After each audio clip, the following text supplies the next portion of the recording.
துரியோதனன். சொல்கிறேன் துரியோதனா, உன்னிடம் இன்னும் கேள்விகள் பாக்கி உள்ளதா என கேட்டார் கிருஷ்ணர்.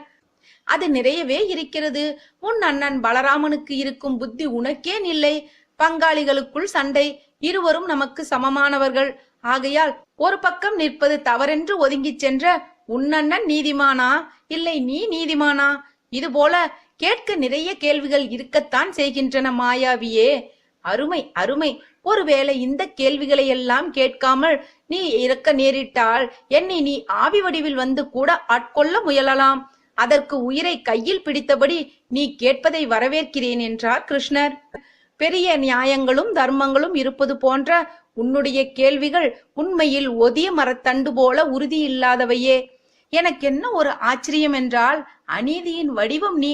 சிறு வயதிலேயே பீமனை மடிவில் கொள்ளத் துணிந்தாய். பாண்டவர்களுக்கோ ஒரு அரக்கு மாளிகை கட்டி அதில் தீய